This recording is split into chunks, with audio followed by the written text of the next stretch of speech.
जय सिया राम। पाठ आगे बढ़ाते हैं।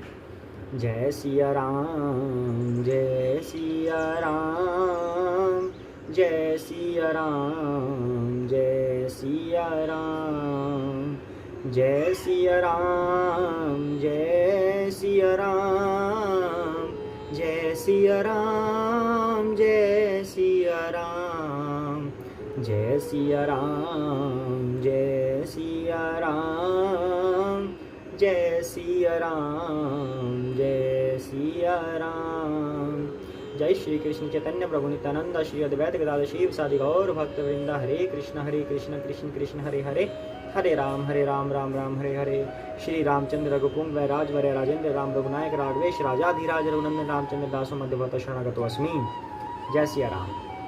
तो कल हमने क्या किया था, जो लास्ट पार्ट था उसमें हमने देखा रावण और श्री राम युद्ध कर रहे हैं। श्री राम ने रावण के बहुत सारे सिर बना दिए, काट काट के 10 सिर थे उसके और 20 भुजाएं थी। सबको बार बार काटा लेकिन वो फिर से नए हो जाते थे, फिर से प्रभु काटते थे, फिर से वो नए हो जाते थे। रावण श्री राम के सारथी को नीचे गिरा देता है बाणों से, पर वो सारथी फिर से उड़ जाता है। रावण घोड़ों को गिरा देता है नीचे बाणों से, पर घोड़े फिर से उड़ जाते हैं। जो भी तीर रावण चलाता है श्री राम की तरफ, वो श्री राम को नतमस्तक होकर वापिस आ जाते हैं। तो अब रावण बिल्कुल थक गया कि अब करें तो क्या करें, कुछ भी नहीं हो पा रहा है, पर ऊपर ऊपर से वो गरज रहा है।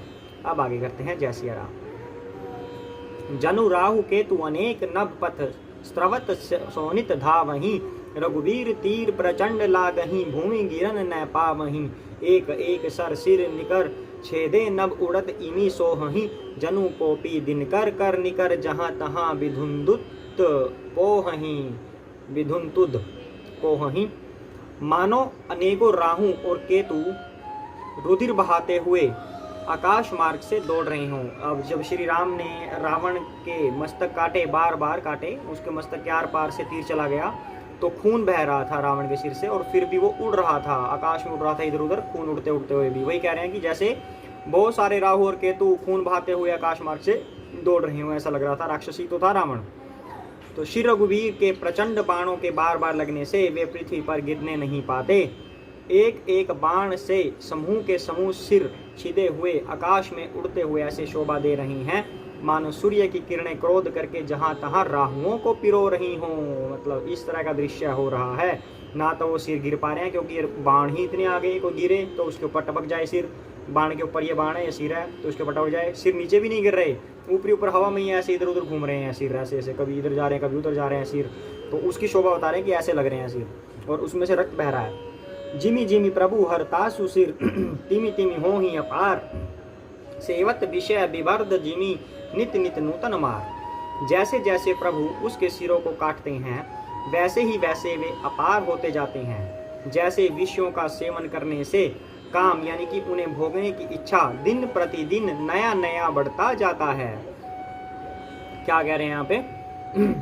अगर कोई व्यक्ति की कोई इच्छा होती है कि मुझे ये चीज़ भोगनी है, ठीक है, तो वो उसको भोगता है, लेकिन उससे उसको कभी संतुष्टि नहीं होती, सेटिस्फैक्शन नहीं होगी, बल्कि उसकी इच्छा और बढ़ेगी। फॉर एग्जांपल, किसी को चॉकलेट पसंद है, वो कहेगा कि मुझे एक चॉकलेट चाहिए डेयरी मिल्क, उसने एक खा ली, उसका थोड़ा और मन करेगा, थोड़ी सी और चाहिए, वो खा ली, थोड़ा सा और मन करेगा, और भी चाहिए, तो उसको सेटिस्फैक्शन नहीं होगी। एक टाइम पे कुछ देर के लिए उसको लगेगा कि यार बहुत मीठा हो गया, छोड़ो अब इसको, अब नहीं खानी, कुछ नमक खाया जाए, पर शाम तक उसको फिर मन करेगा, डेयरी मिल्क बहुत अच्छी थी दिन में, फिर से खाई जाए, यानी कि उसको सेटिस्फैक्शन कभी उस चीज़ में आएगी ही नहीं। तो ऐसे कहते हैं, जब भी हमारी किसी चीज़ को भोगने की इच्छा होती है तो अगर हम उसको सेटिस्फाई करने की ट्राई करते हैं तो वो इच्छा और प्रबल होती है, इसलिए इंद्रियों को कंट्रोल में करना आवश्यक है। तो यही यहाँ पे यही बात बोल रहे हैं कि जैसे जैसे सिरों को काटते हैं वे और ज़्यादा बार बार होते जाते हैं, बार बार फिर से बढ़ने लग जाते हैं वो। तो उसकी संज्ञा दी गई है विषयों के सेवन से, यानी कि इच्छाओं से। इच्छाओं की पूर्ति जितनी करेंगे और ज़्यादा बढ़ेंगी, ऐसे सिर जितने कटेंगे और ज़्यादा बढ़ते जाएंगे बार बार, यानी कि कटे बड़े रहेंगे तो 10 ही, लेकिन बार बार बनते जा रहे हैं वो। दसमुख देखी सिरन कै बाढ़ी, बिसरा मरन भई रिस गाढ़ी, गरजेऊ मूड रहा अभिमानी, धायऊ दसहु सरासन तानी। सिरों की बाढ़ देखकर रावण को अपना मरण भूल गया और बड़ा गहरा क्रोध हुआ। वह महान अभिमानी मूर्ख गर्जा और 10 धनुषों को तान कर दौड़ा, यानी कि संख्या में तो एक बार तो वो 10 से भी ज़्यादा लगने लगे, क्योंकि काट रहे हैं, 10 के फिर टुकड़े हो जाते हैं, अगले 10 बनते हैं, फिर 10 के टुकड़े बन जाते हैं, यानी कि असंख्य सिर दिखने लग गए रहेंगे। मतलब टोटल काउंटिंग में तो वो 10 रहेंगे, दोबारा फिर 10 बन जाएंगे, सबका जोड़ बूड़ के 10 बन जाएंगे। लेकिन अभी बहुत सारे सिर दिखने लगे रावण को, और अपने ही सिरों को देखकर रावण पागल सा हो गया कि ये हो क्या रहा है। तो उसको बड़ा क्रोध हुआ, मरना तो भूल ही गया वो कि मैं मर सकता हूँ। अब उसको क्रोध हुआ बहुत, तो धनुष बाण तान कर दौड़ने लगा। समर भूमि 10 कंधर कोप्यो, बर्षी बाण रघुपति रथ तोप्यो, दंड एक रथ देखी न परेऊ, जनु निहार महु दिन कर दुरेऊ। रणभूमि में रावण ने क्रोध किया और बाण बरसाकर श्री रघुनाथ जी के रथ को ढक दिया, यानी कि बाणों से ढक दिया। ऐसे सारा रथ, बाण मार तो सकता नहीं, अब करे क्या, ढक ही देते हैं चलो। बाणों से रथ को ढक दिया। एक दंड यानी कि घड़ी तक रथ दिखलाई न पड़ा, मानो कुहरे में सूर्य छिप गया हो। हाहाकार सुरन जब कीन्हा, तब प्रभु को पीकार मुख लीन्हा, सर निवारी रिपु के सिर काटे, ते दिशि विदिशि गगन मही पाटे। जब देवताओं ने हाहाकार किया, तब प्रभु ने क्रोध करके धनुष उठाया, यानी कि प्रभु को तो कोई दिक्कत ही नहीं है, चाहे ढक दो या जो मर्जी कर दो, उनको क्या दिक्कत है। पर देवता डर गए कि हमारे प्रभु कहाँ गए। तब उन्होंने हाहाकार मचाया, तब फिर श्री राम ने एक्शन लिया। तो भगवान ने धनुष उठाया और शत्रु के बाणों को हटाकर उन्होंने शत्रु के सिर काटे और उनसे दिशा विदिशा आकाश और पृथ्वी सबको पाट दिया, यानी कि हर जगह पर उसके सिर ही सिर हो गए। काटे सिर नभ मार्ग धा वहीं, जय जय धुनि करी जय भय उपजा वहीं, कहाँ लक्ष्मण सुग्रीव कपीसा, कहाँ रघुवीर कौशला दीसा। काटे हुए सिर आकाश मार्ग से दौड़ते हैं और जय जय की ध्वनि करके भय उत्पन्न करते हैं, यानी कि रावण के सिर जय जय की ध्वनि कर रहे हैं। लक्ष्मण और वानर राज सुग्रीव कहाँ है, कौशलपति रघुवीर कहाँ है, ऐसे आवाज कर रहे हैं सिर, सब पागल हो गए सिर भी। कहाँ रामू कही सिर निकर धाये, देखी मरकट भजी चले, संधानी धनु रघुवंश मणि, हंसी सरन ही सिर बेधे भले, सिर मालिका कर कालिका, गही बृंद बृंदन ही बहु मिली, करी रुधिर सरी मज्जनु मनहु, संग्राम बट पूजन चली। राम कहाँ है, वो सिर हैं जितने दौड़ रहे हैं आकाश में, सब ऐसे दौड़ते हुए, राम कहाँ है, लक्ष्मण कहाँ है, सुग्रीव कहाँ है, ऐसे पागल हो गए सिर, बिल्कुल ऐसे बोल रहे हैं, राम कहाँ है, यह कहकर सिरों के समूह दौड़े। उन्हें देखकर वानर भाग चले, यानी कि वानर भी घबरा गई, यार ये क्या हो रहा है, ये कौन बोल रहा है, ये सिर कैसे बोल रहे हैं अपने आप ऐसे। तब धनुष संधान करके रघुकुल मणि श्री राम जी ने, हंसकर बाणों से उन सिरों को भली भांति बेद डाला, यानी कि आप बोल के दिखाओ, बाणों से बेद दिया उनके सिरों को। हाथों में मुंडों की मालाएं लेकर बहुत सी कलिकाएं झुंड की झुंड मिलकर इकट्ठी हुई और वे रुधिर की नदी में स्नान करके चली, मानो संग्राम रूपी वट वृक्ष की पूजा करने जा रही हों। अब यहाँ देखिए रावण का कितना बुरा हाल हो गया, कहाँ अभिमान करता था। अपने पृथ्वी पर भी ऐसे बहुत सारे लोग होते हैं जो इतना घमंड करते हैं, इतना अभिमान करते हैं कि पता नहीं मेरे पास क्या है ऐसा, क्या ही मैंने लुटा लिया दुनिया से, इतना क्या कमा लिया, इतना मतलब धनी हो गया, या फिर कोई पावर होगी उसके पास। पावर का भी हो जाता है ना घमंड, पावर है मेरे पास, हर तरह की पावर है, तो वो रावण की तरह बिहेव करने लग जाता है कि मेरे पास सब कुछ है, इतना घमंड हो जाता है उसमें। पर उसको ये नहीं पता कि रावण का पल भर में क्या हाल हो गया था। उसके सिरों की ऐसी दशा होगी, सबसे खून बह रहा है, इधर उधर घूम रहे हैं पागलों की तरह। राम लक्ष्मण भरत शत्रुघ्न पता नहीं क्या क्या बोलता जा रहा है वो, भरत शत्रुघ्न तो नहीं, खैर उसको पता था। वानर सुग्रीव, लक्ष्मण सुग्रीव, राम कहाँ है, ऐसे बोलते जा रहे हैं, इतना खून बह रहा है, इतनी दुर्दशा हो गई है रावण की। ये घमंड का नतीजा है, इसलिए कहा जाता है कि हमें कभी भी घमंड नहीं करना चाहिए। भगवान पल भर में क्या पता किस चीज़ को किस चीज़ में कन्वर्ट कर दें, कुछ नहीं पता। धनी को एकदम से निर्धन बना दे, निर्धन को एकदम से धनवान बना दे। कभी घमंड ना करें, भक्ति में लीन रहें। तो फिर वो सभी कलिकाएं झुंड की झुंड मिलकर इकट्ठी चली और रुधिर की नदी में स्नान करके चली, मानो संग्राम रूपी वट वृक्ष की पूजा करने जा रही हों। पुनि 10 कंठ क्रुद्ध होई छाड़ी, शक्ति प्रचंड चली विभीषण सन्मुख, मनहु काल कर दंड। फिर रावण ने क्रोधित होकर प्रचंड शक्ति छोड़ी। अब छोड़ते रहो शक्ति, पहले भी तो शक्तियां छोड़ी हैं, नमस्ते करके आ जाती हैं भगवान को नतमस्तक होकर। अब फिर से उन्हें छोड़ के देख ली, चलो कुछ तो करेगा ही, अब युद्ध में खड़ा है। तो वह विभीषण के सामने ऐसी चली जैसे काल का दंड हो, यानी कि यमराज का दंड हो, इस तरह से चली शक्ति वो। आवत देखी शक्ति अति घोरा, प्रण तारती भंजन पन मोरा। तुरंत विभीषण पाछे मेला, सन्मुख राम सहेउ सोई सेला।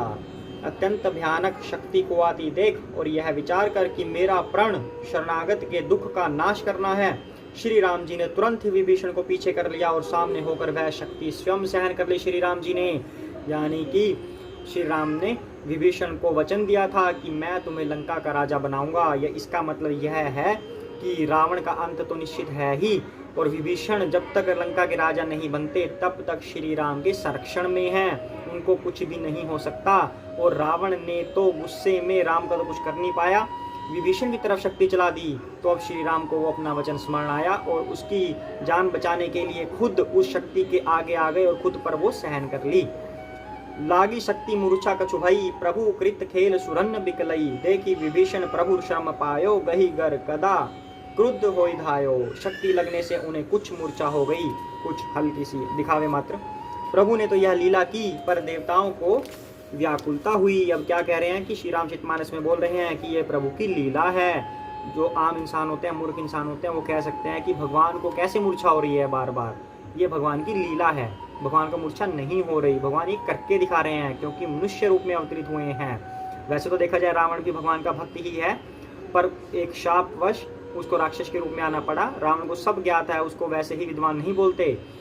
तो ये सब लीला हो रही है, दिखा रहे हैं भगवान मूर्छित होकर। अगर नहीं दिखाएंगे, कहेंगे कि मनुष्य कैसे हैं, फिर मनुष्य रूप में कैसे आए भगवान, मनुष्य रूप में आए हैं इसीलिए अवतरित लीला दिखा रहे हैं मूर्छित होकर जरा सी।